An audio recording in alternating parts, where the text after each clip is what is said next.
May 1944. The Spanish sun is harsh, bleaching the pale stone of the buildings, a city living a double life neutral ground, a spiderweb of shadows. On a quiet, tree-lined street, a man we will call Albert von Rohr moves with a deliberate, unhurried pace. He is in his late 40s, his suit well cut but showing the faintest signs of wear. He carries a leather briefcase, its lock polished from use. His eyes, behind wire-rimmed glasses, miss nothing. The flick of a curtain in a second-story window, the two men sharing a café con leche who do not speak to each other. This is his world, a landscape of coded signals and whispered truths. He enters the dim, cool interior of a small diplomatic office. The air smells of old wood and ink. His destination is not a person, but a machine, a secure teleprinter linked to Berlin. The message he is about to send is the culmination of months of painstaking work, of bribes, of dangerous liaisons in Lisbon and Geneva. His network, one of the Abwehr's most reliable, has pieced it together. Fragments from a disgruntled Yugoslavian diplomat, hints from a Welsh naval officer with a gambling debt. The pattern is terrifyingly clear. His fingers hover over the keys. He begins to transmit. The message is not hysterical. It is a clinical, professional assessment. To Abwehr Central, Berlin, Priority Alpha. All indicators from multiple independent sources now point to Normandy, the pasta. Calais buildup is a theatrical display, a masterpiece of deception, the first United States. Army group under Patton is a phantom. The real blow is being prepared further south. West, the target is the coastline between Cherbourg and Le Havre.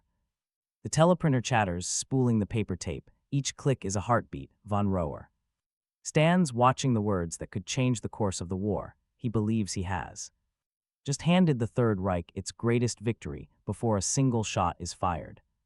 He has no way of knowing that in Berlin, his warning is already being filed away. Dismissed, ignored. Spring 1944 day. A concrete scar gouged across the face of Europe, from the fjords of Norway to the beaches of the Pyrenees. The Atlantic wall stretches for over 1,600 miles, an immense, flawed monument to paranoia and German engineering. We glide over steel-reinforced pillboxes, their machine gun slits staring blindly out to see giant coastal batteries, their massive barrels silent but poised, millions of foreshore obstacles check hedgehogs, Belgian gates, tetrahedrons, litter the beaches like monstrous children's toys. This is Festung Europa, Fortress Europe. But a fortress is only as strong as the will of its defenders and the wisdom of its commander. In his Wolf's Lair headquarters in East Prussia, or the Berghof retreat in Bavaria, Adolf Hitler intuited the coming storm. The Third Reich was being squeezed. In the east, the Soviet steamroller, paid for an unimaginable blood, was grinding inexorably westward. In Italy, the Allied advance was a bloody, slow crawl. The west, the undefended flank of his empire, was the obvious, the necessary, the historic avenue for a second front. He told his generals, the destruction of the enemy's landing attempt is our sole decisive chance to decide the war. The man tasked with turning the Führer's concrete vision into a tactical reality was Field Marshal Erwin Rommel, appointed in November 1943 to command Army Group B and inspect the Atlantic defenses. The Desert Fox, a soldier who understood the crushing power of Allied air supremacy. He saw the wall not as an impenetrable barrier, but as a fragile crust. Rommel's philosophy was brutal in its simplicity: stop the enemy on the beaches. In the water, the first 24 hours of the invasion will be decisive, he famously stated. For the Allies, as well as for Germany, it will be the longest day. He drove a frantic building pace, planting millions of mines, flooding inland fields too, trap gliders and paratroopers, and sharpening the beach obstacles. He believed the war would be won or lost in those first, desperate hours. But across the English Channel, a different kind of warfare was being perfected, a battle not of steel and concrete, but of perception and illusion. The Allies faced a seemingly impossible strategic problem. The German war machine, though bloodied, remained a formidable battle-hardened force. A direct, contested amphibious assault against a fortified coast was history's most complex and dangerous military operation. Failure meant not just a tactical defeat, but the catastrophic loss of hundreds of thousands of men and a potential delay in ending the war for years. The sheer weight of men and material needed to sustain a beachhead was staggering. They could not simply hope to storm the beaches, they had to dictate where and when the German defenders would be looking away. They needed the Atlantic Wall to be strong in the wrong places and fatally weak in the right one. This immense strategic challenge gave birth to the most ambitious and successful deception operation in the history of warfare, Operation Bodyguard, and its most critical, audacious component was aimed directly at the mind of Erwin Rommel and, more importantly, at the intuition of Adolf Hitler. It was codenamed Operation Fortitude. The architects of Fortitude understood that to deceive a paranoid and militarily astute enemy, they would have to build a reality more compelling than the truths. They would have to create an entire army out of smoke and mirrors and make the Germans believe in its existence so completely that they would hold their strongest forces in reserve, waiting for a ghost. This grand illusion required every tool in the Allied arsenal, from the double agents of the double-cross system to the phantom radio traffic of a non-existent army. But for the deception to work, it had to be sold, and for every sale there must be a buyer. The German intelligence apparatus, a fractured and competing web of agencies, was the intended customer. The success of Fortitude would depend entirely on the beliefs and prejudices of the men who read the intelligence reports in Berlin and Paris. It was a psychological operation on a global scale, targeting the very command structure of the Nazi war machine. But what the Allies could not have known, as they wove their intricate web of lies, was that their target was already deeply, fundamentally compromised. ABWHR headquarters, Berlin 1943-40 for day. A world of smoke-filled rooms, whispered suspicions, and shifting loyalties. The German intelligence service, the Abwehr, was led by the enigmatic Admiral Wilhelm Canaris.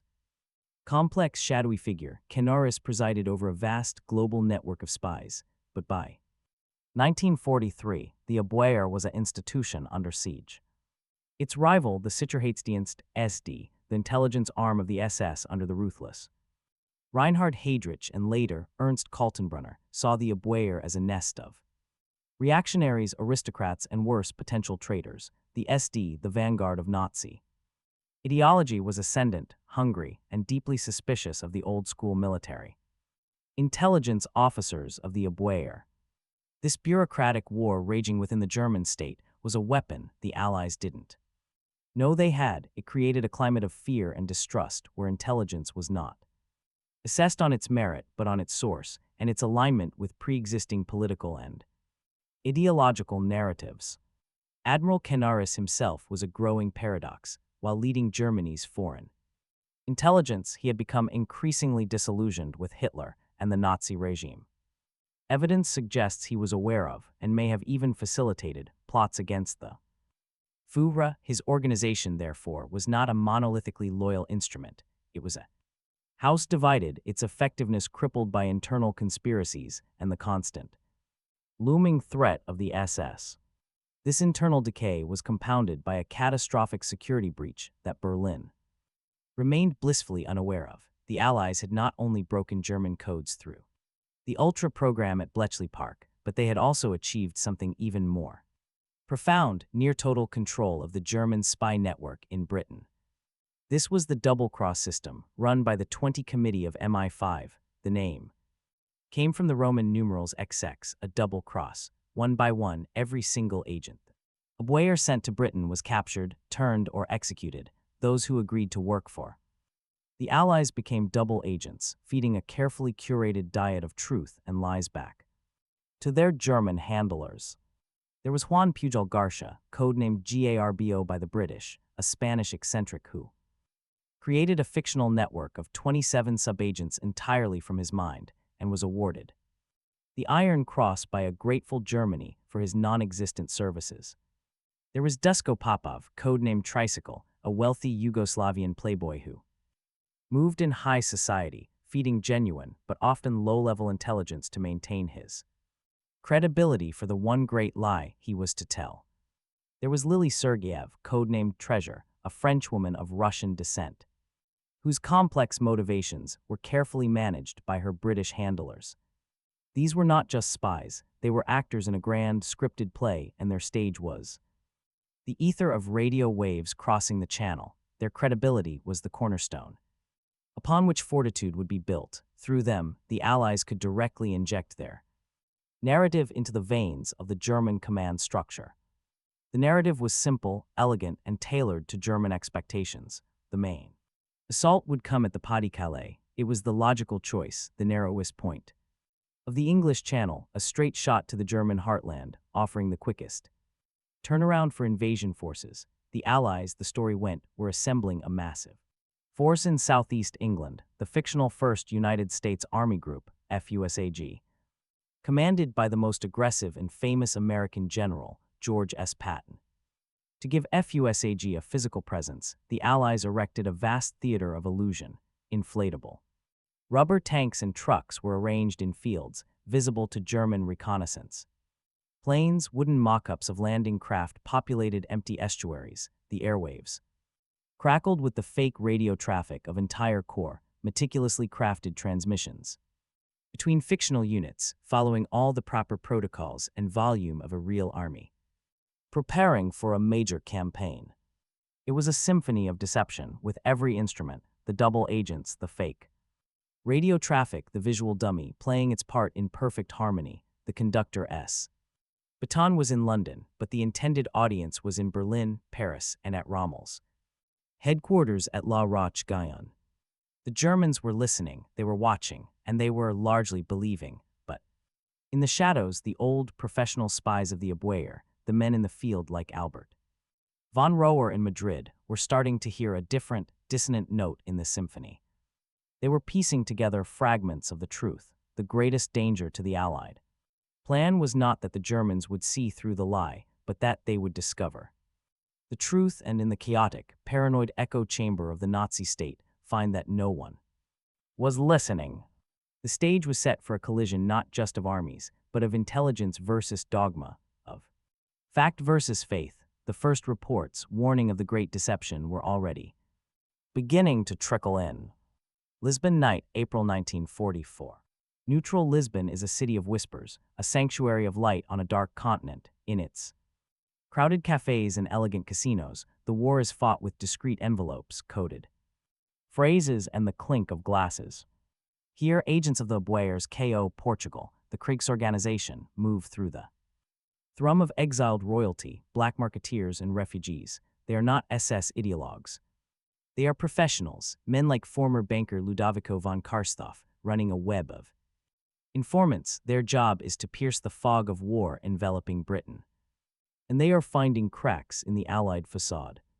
One of their most prized sources is a disgruntled, cash-strapped employee of the British Embassy in Ankara, Turkey, codenamed Cicero. He sells photographs of top-secret documents from the ambassador's safe. The intelligence is gold. It reveals the codename Overlord. It confirms an invasion is coming in the spring of 1944.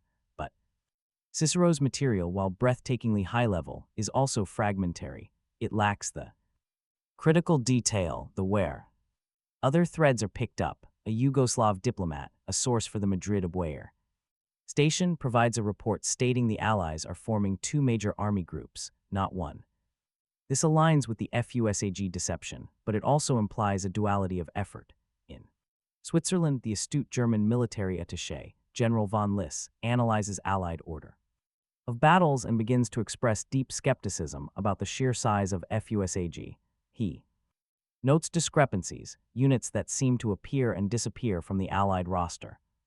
These are the human echoes of the truth. They are not complete, not definitive. They are whispers in a hurricane of radio traffic and aerial reconnaissance, photos that scream. Pas de Calais, the agents sending these reports are not traitors. They are doing their jobs with meticulous, old-world professionalism. They are connecting dots that form pictures starkly different from the one their high command expects to see. Their warnings are couched in the careful language of intelligence assessment. There is a possibility, indicators suggest. We cannot rule out, but in the feverish binary climate of Nazi Germany, nuance is the first casualty. A possibility is not a certainty, and A certainty, especially one born from the Führer's own intuition, is worth more than 1,000 possibilities. Bielitschley Park, England, day 1944. The steady, rhythmic clatter of the bomb machines, a sound like 1,000 ticking clocks in these nondescript huts, mathematicians, linguists, and chess champions wait. A silent war against the German enigma and Lorentz ciphers. This is ultra, the greatest secret of the war. The intelligence flowing from Bletchley Park gave the Allies a godlike perspective. They could read the secret communications of the German High Command, the Luftwaffe. And crucially, the Abwehr. They knew what the Germans knew. More importantly, they knew what the Germans believed. This was the superweapon that made the double-cross system not just a daring gamble but a precision instrument. Every message sent by Agent Garbo to his Abwehr handler in Madrid was carefully crafted. The 20 Committee knew exactly how much truth to mix with the lie to maintain credibility. They knew when the Abwehr was becoming suspicious. They could see, in near real time, the impact of their deception. When Garbo reported on May 19, 1944, that his fictional sub-agent in Scotland had observed battleships and troop carriers in the Clyde, the Allies knew the Abwehr had forwarded this to Berlin with a highly credible assessment. They were feeding the beast exactly what it wanted to eat. The technological advantage was absolute. The Germans believed their enigma machines were unbreakable. Their faith in their own technology created a fatal blind spot. They transmitted deployment orders, strength reports, and damage assessments with abandon, never knowing that their every word was being dissected in an English country house. This allowed the Allies to perform the most delicate surgery on German perceptions. If a German reconnaissance plane managed to break through and photograph the real invasion fleet gathering in ports like Plymouth and Portsmouth, the double cross agents were ready. They would be instructed to send a message preemptively, explaining the sightings as naval exercises or diversionary forces. They were not just building a lie, they were actively defending it against the incursions of truth, using the enemy's own trusted communications channels to do so. The flow of information was a one-way mirror. The Allies watched the Germans study the illusion, and they stood ready to explain away any reflection of reality that might appear behind the glass. The BRGHOF, Bavaria, May 1944 day. Adolf Hitler stares at a large situation map of Western Europe. His gaze is fixed on the Pas-de-Calais. For months, his intuition, a force he trusted above all else, had been whispering to him, "They will come here," he told his generals. "It is the shortest distance, the logical choice. It is where I would attack." This was not merely a tactical guess, it was a core article of faith. The Pas-de-Calais housed the V-1 and V-2 launch sites, the Vergeltungswaffen, weapons of reprisal, that he believed could terrorize London into submission. An attack here made strategic, political, and psychological sense. The Allied deception, Operation Fortitude, was not fighting a vacuum. It was reinforcing a deeply held conviction at the very apex of Nazi power. Field Marshal Gerd von Rundstedt, the overall commander-in-chief West, was a more traditional military mind. The old gentleman, as he was known, was skeptical of the Pas-de-Calais fixation. He leaned towards a more dispersed defense and believed the main invasion could come further west, perhaps at Normandy, but his authority was being steadily eroded by the energetic, hands-on Rommel. Rommel, in turn, was caught in a paradox. He had seen Allied air power in Africa and knew that once the invasion came, moving reserves would be a bloody nightmare. He disagreed with von Rundstedt's plan for a central mobile reserve. He wanted the Panzer divisions forward near the coast, but even Rommel, for all his tactical genius, was swayed by the weight of the intelligence pointing to the Pas-de-Calais. His focus was split. While he tirelessly fortified the entire coast, his attention and the bulk of the strongest fortifications were directed at the 15th Army guarding the Calais area. This created a fatal paralysis in the German command structure. Hitler's intuition became an unshakable dogma. Conflicting intelligence was not used to question the premise but to reinforce it. When reports of activity in southern England, the real invasion force, were received, they were interpreted as a secondary group. When the Phantom FUSAG in the southeast showed activity. It was seen as the primary threat. The leadership environment was a perfect storm, a supreme commander who valued his OWN Chinese letter, premonition, over analytical assessment, and a fractured military command, where personal rivalries and strategic disagreements prevented a unified, clear evaluation of the evidence. The truth, when it arrived, would have to navigate this labyrinth of preconceived notions and competing egos. ABWHR Office, Berlin Day, May 1944. The air is thick with the scent of fear and old paper. Colonel Alexis von Rohn, head of the Army's Foreign Armies West branch, Fremdheer West, is one of the men responsible for piecing together the Allied order of battle. He is a respected, meticulous analyst, and he is a key, if unwitting, player in the Allied deception. Von Rohn receives the ultra-decrypted reports from the double-cross agents.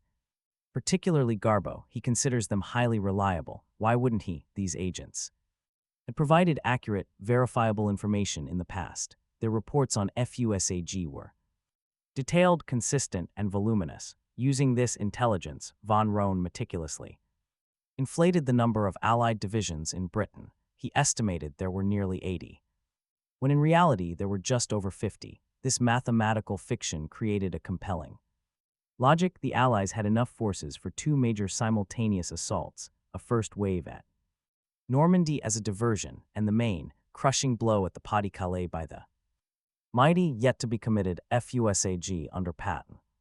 This was the ultimate bureaucratic triumph of fortitude. The Allies didn't just feed the Germans lies, they fed them a logical framework that the Germans' own best analysts then used to build an inescapable conclusion. Von Rohn was not a fool, he was a professional working with what he believed was impeccable data. But his analysis now had to run a gauntlet. The Abwehr, his primary source for this human intelligence, was in its death throes. In February 1944, Hitler, fed up with Abwehr failures and spurred on by Himmler's SS, had sacked Admiral Canaris and placed the Abwehr under SD control. The professional spies were being purged, replaced by Nazi ideologues.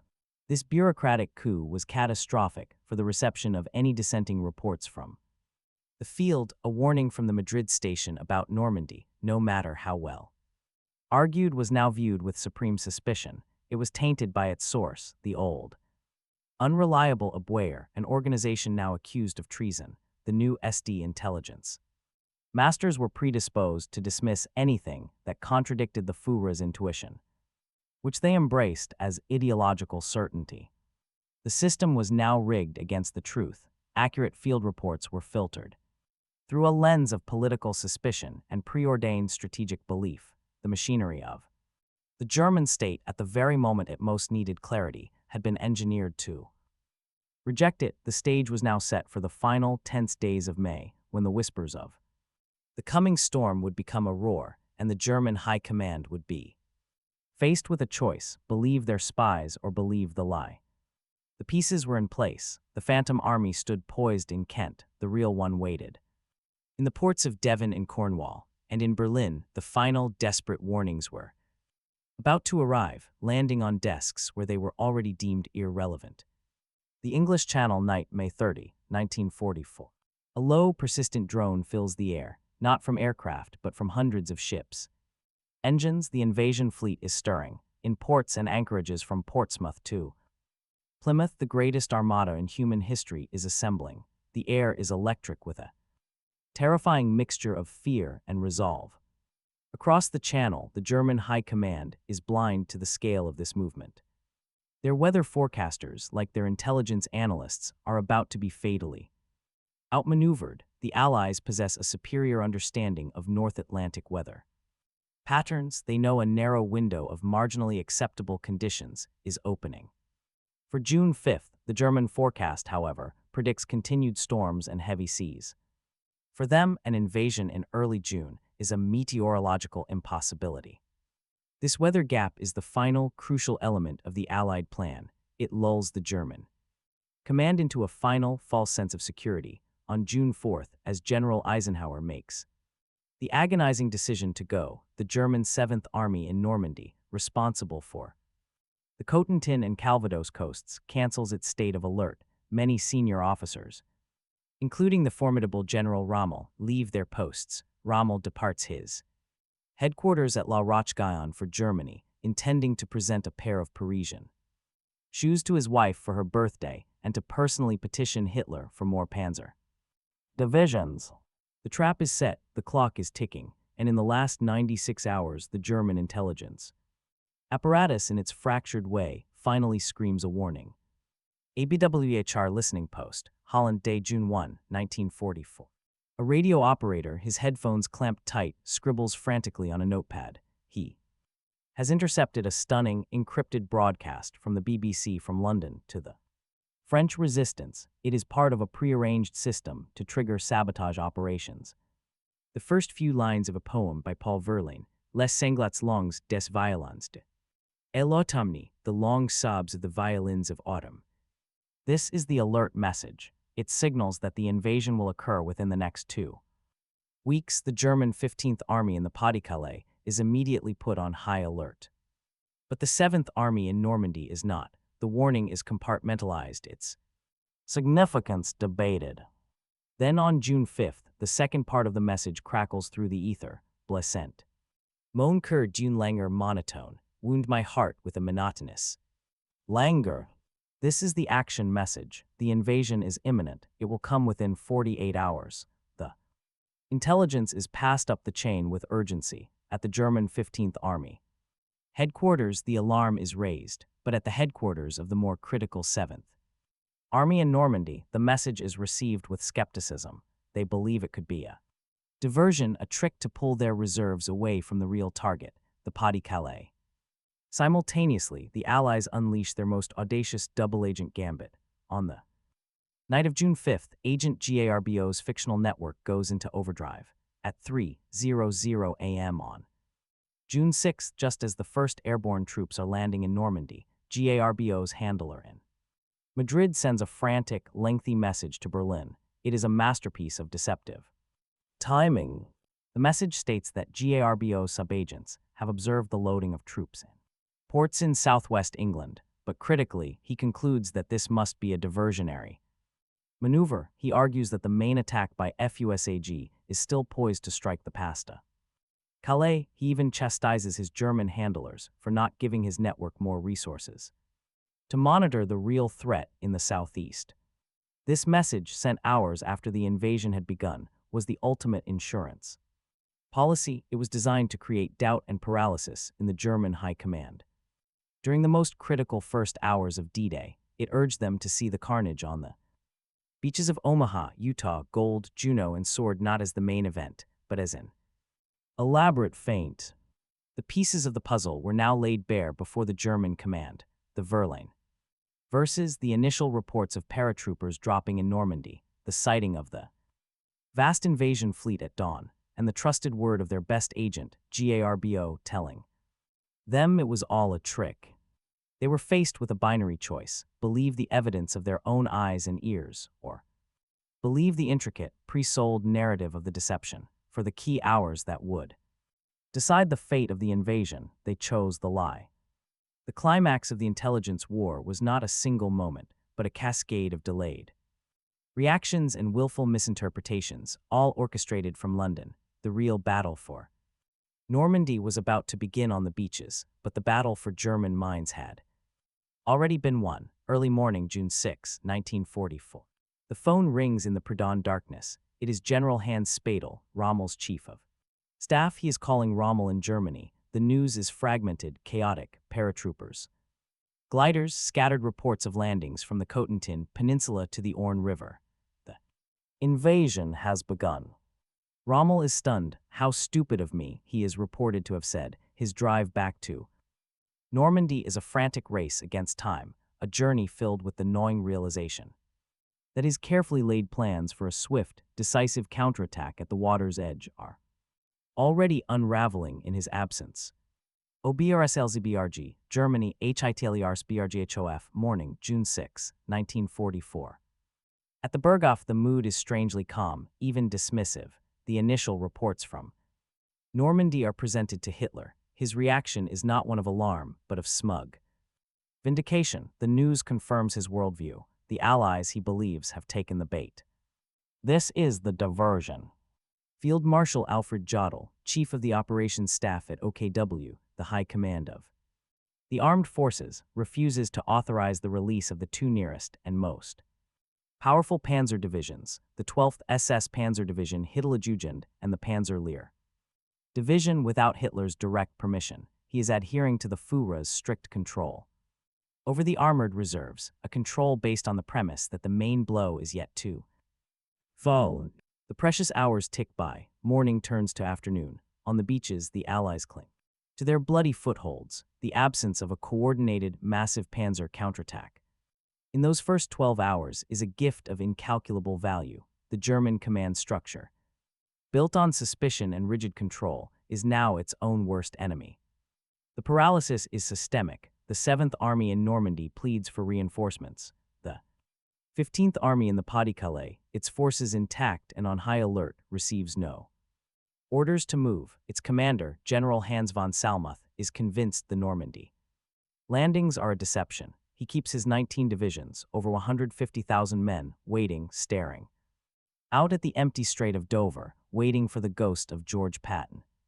The critical moment arrives later that day. In Berlin, Colonel von Rohn, the master analyst who had so confidently inflated the FUSAG numbers, now delivers his definitive assessment of the D-Day landings. His report, based on the same flawed data, is a masterwork of self-deception. He concludes that the Normandy operation, while large, is not the main effort. He estimates that the Allies still have between 50 and 60 divisions.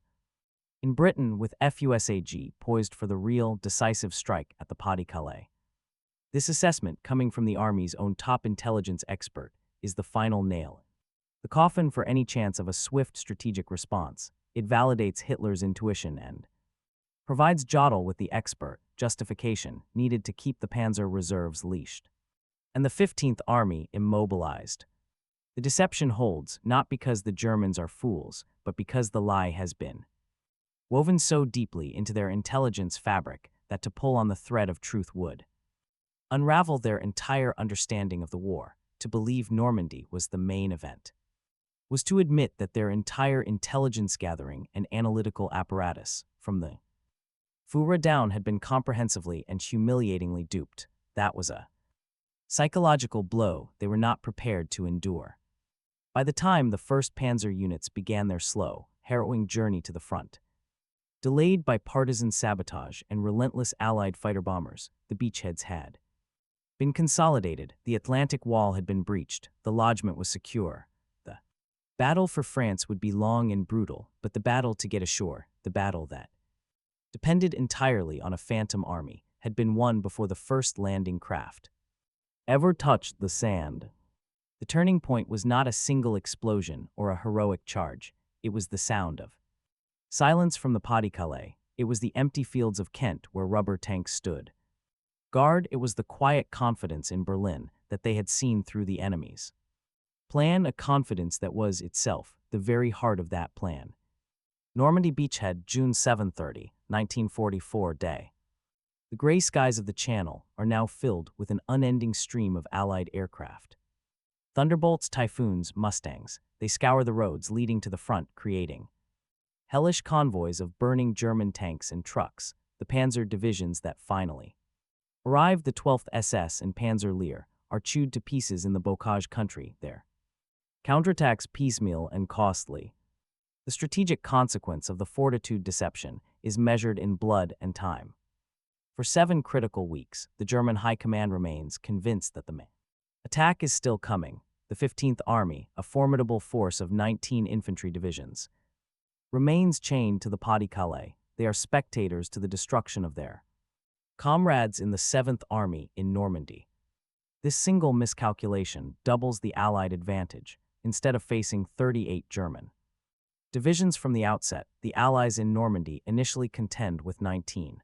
The weight of the 15th Army, had it been released in early June, might have been enough to overwhelm the fragile beachheads. Instead, its power is squandered, its soldiers digging uselessly in the wrong dirt. The delay is fatal. By the time Hitler and OKW finally, reluctantly, accept the grim reality, That no second landing is coming, it is too late. The American breakout at St. Lo. Operation Cobra is about to be unleashed. The German 7th Army is encircled and shattered in the Falaise pocket. The road to Paris and to Germany itself is blown wide open. The cost of this intelligence failure is staggering. German casualties in the Normandy campaign exceed 200,000 killed, wounded, or captured. The Allies suffer approximately 125,000 casualties. The disparity is a direct result of the Germans fighting at a permanent numerical and logistical disadvantage, a disadvantage cemented by their belief in a phantom army. The Führer Bunker, Berlin, late June 1944 day. The atmosphere is thick with recrimination and rage. The initial smugness has curdled into a desperate search for traitors. The intelligence services, already under a cloud, are now the primary scapegoats. Adolf Hitler's faith in his military intelligence is shattered. The very concept of objective analysis is now deemed suspect. In his mind, the failure is not due to his own flawed intuition but to deliberate sabotage by enemies within. The Abwehr, which had been absorbed by the SS in February, is now systematically purged. Its former chief, Admiral Canaris, is arrested and would later be executed in the final days of the war. The SD, which had so eagerly supplanted the Abwehr, finds its own credibility in tatters. Its reports, which had so often simply echoed the Führer's wishes, are now seen as worthless. The entire German intelligence apparatus enters a death spiral, where the only reports deemed acceptable are those that confirm existing biases, no matter how detached from reality they become. The professional spies who had tried to sound the alarm, the men in Madrid and Lisbon, are sidelined, disgraced, or worse. Their accurate warnings are buried in the archives. Forgotten footnotes to a catastrophic defeat. The system had been engineered to reject them, and in the aftermath, it punished them for being right. The immediate military consequence was the loss of France. The deeper, more profound consequence was the total corruption of the German command process. From June 1944 onward, strategic decision-making in the Third Reich would be based increasingly on fantasy, on the unwavering belief in miracle weapons and non-existent armies that would turn the tide. The seeds of the final, apocalyptic collapse were sown on the beaches of Normandy, but they were watered by the lies that had bloomed in the fields of Kent. MI5 Safe House, London, July 1944.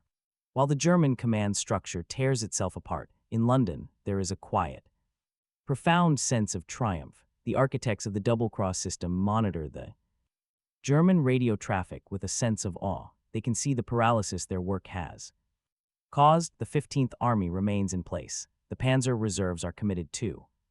Late, the Fortitude deception, intended to last only through D-Day, continues to hold for weeks, buying precious time for the build-up and eventual breakout.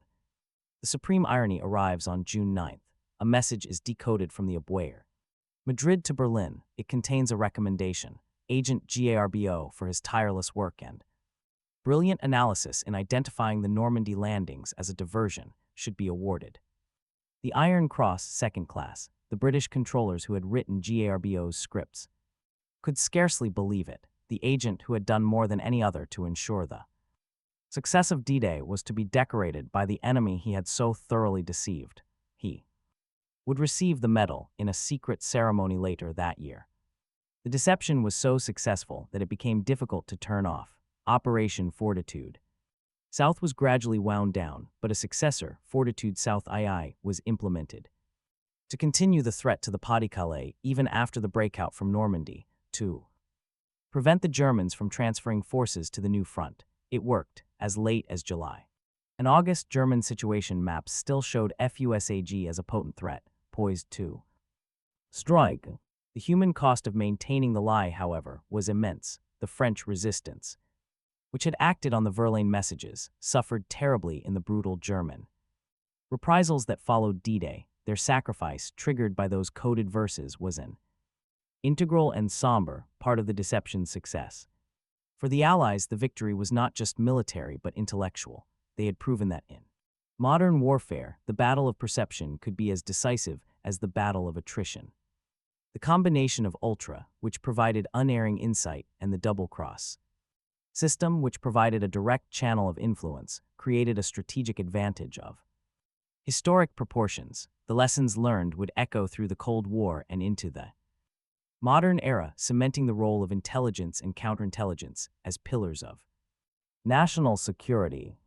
But for the Germans, the aftermath was a descent into a self-made fantasy. Having been deceived so completely, they lost the ability to trust any intelligence at all. The system collapsed in on itself, leaving Hitler and his inner circle to make decisions based on little more than delusion and stubborn hope. The discovery that their spies had been right and had not been believed was a truth that arrived too late, a final, bitter confirmation of their total defeat in the shadow war that had decided the real one.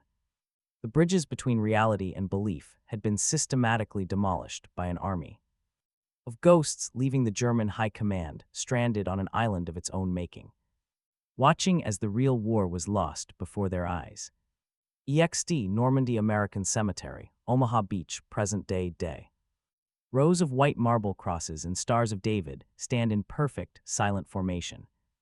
Facing west towards the sea, the wind whispers through the grass. Each marker represents a life cut short in the violent struggle to breach this coastline. Their sacrifice was real, their courage tangible. But this hallowed ground was won, in no small part, by a fiction. The story of the D-Day deception is a profound lesson in the architecture of reality. It demonstrates that truth is not always the most powerful force in human affairs. Sometimes a more compelling narrative is. The Allies did not merely hide their plans. They constructed an alternative world so detailed, so self-consistent, and so perfectly tailored to the enemy's expectations that it became more believable than the truth itself. The German spies who discovered the deception were not incompetent. They were professionals operating in a system that had become pathologically averse to inconvenient facts. Their failure was not one of espionage but of reception. In the end, the Third Reich was not defeated by a lack of information, but by an inability to process it. Dogma, intuition, and bureaucratic fear proved to be a thicker fog than any the English Channel could ever produce. This event marked a paradigm shift in warfare. The battlefield was no longer just a physical space but the mind of the enemy commander. The ultimate weapon was not a bomb or a tank but a perfectly crafted lie delivered through a trusted source. It was a victory of intellect over instinct, of psychology over pure firepower.